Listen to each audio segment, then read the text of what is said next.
Hi, Stacey. How are you? Good, how are you? I'm good. It's good to meet you. Nice to meet you too, with Audrey's eyes looming over. Isn't that great? We'll go ahead and get started. I just wanted to say that I really enjoyed the movie. I thought the scripting was great, the acting was great, the directing, of course, was awesome, and that score was outstanding. Yeah. Cinematography was just beautiful. I was talking with Fletcher yesterday, and I told her that the cinematography, like the environment, just felt like another character in the film. So I thought that was just amazing. And I was wondering, can you tell me about your first acting experience and how did you know that you want to become an actress? Well, I think I always in some ways was acting. So I was a very imaginative child. I played with my Barbies and dolls and created all kinds of crazy stories for them. And I would much rather be doing that than anything else growing up. And so I always did that. And so I think that would have been my first acting experience, but my first Yeah. professional acting experience, well, I shouldn't say professional, was probably like a 10-minute play in high school where we were Uh-huh. like in a country saloon or something. It was very, I think it was something like Phantom of the Old Opry or something like Uh-huh. that. But I loved it, being on stage, getting to be another person. So that was probably my first acting experience. That's always great, creating that fantasy and pretending to be somebody else. Yeah, yeah. And I liked how you put that. You kind of broke it down into, as you were a child, you were already acting in a way, and then you professionally did it. So I really that was great. I like that breakdown. Um, and then at times the film was emotionally heavy. Where did you draw your inspiration from for your portrayal of Hannah? And how'd you get into that character? think the role of Hannah, so I got the script and I taped it the same day. I connected to the material pretty quickly with this one, at least emotionally and viscerally. So I Uh, didn't have to do a lot of prep in that sense. Because for me, the character of Hannah is somebody who is protecting someone she loves. It's as mhm. simple as that. And she doesn't realize, a lot of the things that are happening to her. She's unaware of them. And so as an actor, I'm not playing those things. I'm more playing the intention of trying to protect and really investigate. Is there something wrong with my daughter? I don't know. Yeah, there was kind of a mystery behind it because we really didn't know Yeah. what I don't not to give anything away, but we didn't know what really, the audience at the beginning didn't really know what was wrong with her, with Yeah, her yeah. Or daughter. if So anything is wrong with her. exactly, it could have Yeah. been, in the mother's head. So Exactly. Yeah. Yeah. Corey leaves a little mystery there. and then you and your co-star Aubrey Marshall, guys were perfect matches, mother and daughter. Can you describe the audition process with her? Yeah. So the audition process was that Corey had set up was very unique and really cool in the sense that at the start it was pretty standard. We did a tape, Yeah. and then you do a audition in the room with, and then you do the chemistry. And so that's where I met Audrey. And I actually did the chemistry reading with another girl as well, who was very talented and good, just different from Audrey. And we went to Prospect Park and we filmed, I believe, 3 scenes as if it were the actual movie. It was really cool in the sense that Fletcher was there, Yeah. the sound crew. It was like we were filming these scenes and we were on set without a whole lot of rehearsal. Obviously, Corey gave us a little bit of direction, but I think he let us do the scenes first, just playing. And that I think was what was great about working with Audrey, is it really was play. We'd be, chatting, or she'd be playing with a toy, and then we'd go right into the scene. And it just was really delightful to work with her. That is really unique doing it that way. I haven't really heard of too many productions doing that, actually going on location and filming. Yeah, yeah. Gives And I think everybody kind of, yeah, it gives everybody like a good, perception of what to expect. yeah, exactly. And it's kind of like a test for him. Yeah. So, to be like, okay, do I like these shots? Do I want to do Mhm. different shots for kind of the whole crew in a Yeah, sense? he's kind of getting ahead of the game in a way. Yeah, yeah. I loved that. Do you have a fondest memory while filming? Oh, this question is kind of hard because I think for me, when I think back on the film in general, it's generally speaking a very fond memory. I got to be in nature. If you haven't been to Lake George, here comes my Lake George advertisement. It's beautiful. The water is crystal clear. There's these, I mean, you see it in the film. There's Yeah. these magnificent trees. It's just a really, really magical place. And then to get to wake up every day and work with an actress who you enjoy and play pretend and work with such collaborative other, the rest of the crew was very collaborative. And so in general, it's just a fond memory. But I did really enjoy, we had this one scene where I think I'm flicking soup or something around. Yeah. It's just really that scene for me was particularly fun because it's playful. It's one of the few scenes where Hannah isn't, in her head and worried. Mhm. It's just kind of Yeah. messing around. Yeah. And Just relaxed. Yeah. yeah, exactly. So that scene was particularly fun. That is so Oh, funny. fun to I toss your food. I do remember that. I do remember that scene. Um, and I had heard that you had done some underwater modeling, which helped in this film because there was some underwater sequences. Yeah. Um, can you talk to me about that process of filming underwater and the challenges, if there were any? Yeah, yeah. So I actually got into underwater modeling very randomly. When I first moved to New York, I was broke and, fresh out of college, so didn't have a lot of experience. So I signed up for this site called Model Mayhem, which I think is actually still around.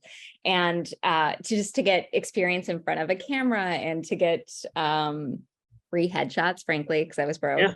And I ran into this woman on there who Mary Durant Yout, and she did underwater photography in her friend's backyard in Jersey. And she's still alive.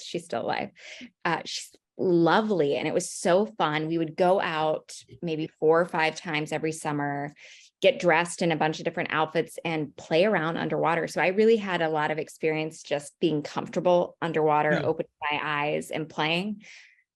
So with this film, it wasn't so much a challenge. It was really exciting. And it was Yeah. kind of a surprise because Corey didn't tell us that we were doing that. We had filmed a different underwater scene on location at Lake George. And because I think of like the visibility in the water and such, it just didn't turn out right. So then Yeah. we got to do an additional pickup day at, I want to say it was Fletcher's parents' house, but I'm not quite sure. Maybe it was her friend's parents' house, but in a swimming pool. And I guess, what was the question? Did I even answer it? No, you did. It was Okay. just asking if there was any challenges with working underwater and, just because you were a model for underwater photography.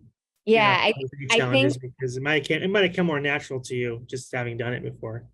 I think the main challenge is getting the timing of the camera. So you have to Yeah. line up with the camera. And because you are in the middle of an action, you don't want to hit things too early and things like that. But I think Yeah. the normal challenges that probably most people would have would be like nose. You're like, no, water going up your nose and opening Yeah. your eyes and it's stinging. And because I've done it and I love it, that wasn't a challenge for me. Yeah, because I know just personally underwater, I mean, I can open up my eyes and nose isn't a problem, but just staying underneath the water, just kind of positioning myself, I would have a hard time. Yeah, Because it's a yeah, lot more than what you think. You think it's, yeah, wow, it's easy, but I no, I'm yeah. sure it was You for float. most a You're meant to challenge. float. Yeah. Yes, exactly. Yeah. It's And I thought that was a great, you guys use a swimming pool. I mean, you can't tell in the film at Yeah. all. So, Yeah, they did a good job set dressing it with like yeah, for a sure. And cloth and that, everything. Yeah. that's great that you guys at the, you just worked with what you had. You figured out what you could Yeah, do with what you had. So that's yeah. always great. Um, did you have any funny or interesting stories about the film or being, on location? Anything crazy that may have happened or?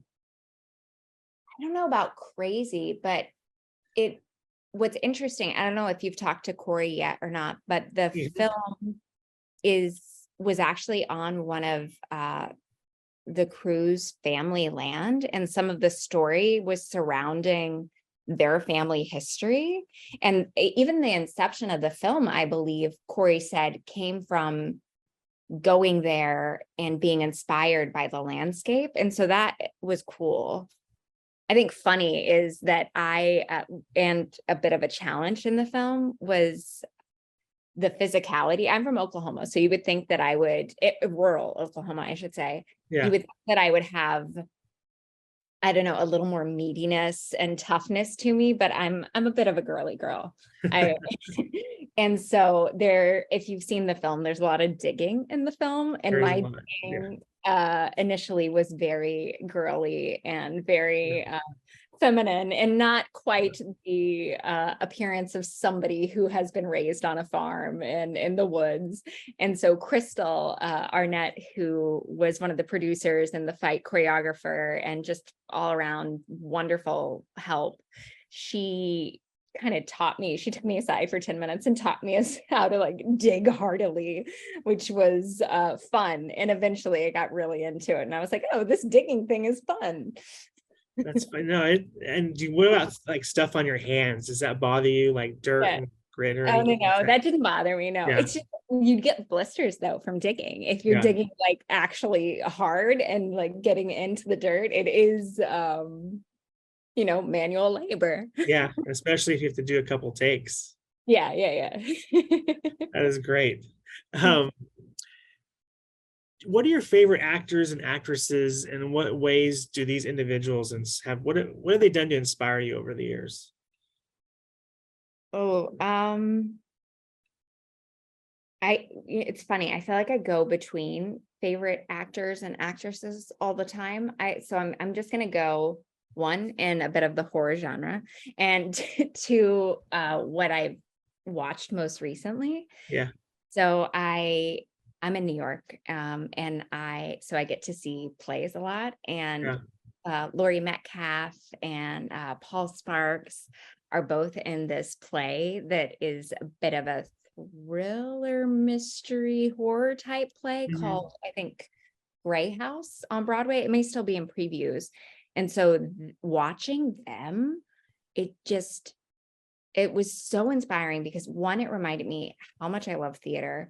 They were so in their characters and in the story that I completely forgot that I was watching a play, that I'm Yeah. watching these people. They're just so there, and they both have this great grounded presence and ability to be dark and emotional, but at the same time hilarious. Like they're really funny. And it's stuff that shouldn't be funny. Yeah. That they make it funny. Like if you were to look at it on the page, you'd be like, is that funny? Yeah. I It feel really bad thinking this is funny. But it was just really inspiring to see their work, because you can Yeah. tell they make it look so effortless. And I think that's kind of what I want to aspire to, is the ability to do that dark but comedy and keep that tension always present. What are you working on next? Do you have anything going on? Any projects? The Yeah, writer strikes kind of is going on, which has come up a lot lately in conversation. Is that kind of you things feel the down for you? writer's strike with the lack of auditions for sure. It's been a slow, which makes sense, Yeah. they're not producing new stuff, and they do deserve, more money. And For sure. the writer's strike is affecting my audition life, but separately, I am producing a feature film, my first feature film with a writer that I worked on a short film of his. I think it was called Yes, Vacancy. And so I had always known him as a comedy writer, but he sent me this script, and it's a story about this woman who is a radio host, and she's struggling to care for her mother who's going through dementia and who's very religious. And the radio host is a bit of an atheist. And so they have that conflicting presence, and they're constantly having to be in each other's presence. But the mother ends up giving away a significant sum of her money to an evangelical preacher. And the daughter sets out to prove that this preacher is basically preying on older people in these middle to higher income nursing homes. And sounds kind of intense. Yeah, it is intense. And we're trying to find, right now we're in the really early stages. So we're attaching crew and additional producers and things. But it feels like a story that if you read the news at all, is quite present in people's lives right now. The nursing care system is really strained and really hard. No, most definitely. And what's it called again? It's the title that we have right now is called The Rugged Cross. Eventually, maybe it'll change, but that's what it's called right now. And the link to the website will eventually be on my website, which is just staceyweckstein.biz. Okay. Yeah. That's awesome. And then now my next question to segue in, where can people find you on any social media? Yeah, it's just my website. I am on Instagram, but I really am not on Instagram, and that I don't post that often. Yeah. Perfect. And I thank you so much for taking the time out of your day to talk to me. This of course. Thank you for taking the time to interview me. It's such a pleasure. Congratulations on the film. It's due out next month. So I hope. June 2nd. You can go to esmemylove.com, and that will be the site that will post all the locations and platforms that the film's on. And it is getting like a theatrical release, correct? A limited one, I think. Honestly, I'm not 100% sure. I haven't asked. I haven't heard that from Corey. Hopefully that would be amazing. Okay. Yeah, that'd be great. Yeah. All right. And if it does, I'll go ahead and I'll link it in the description and everything. Okay. Perfect. All right. Thanks again, and have a wonderful day. Thanks, you too. I'll talk to you soon. Bye. Good to meet you. Take care.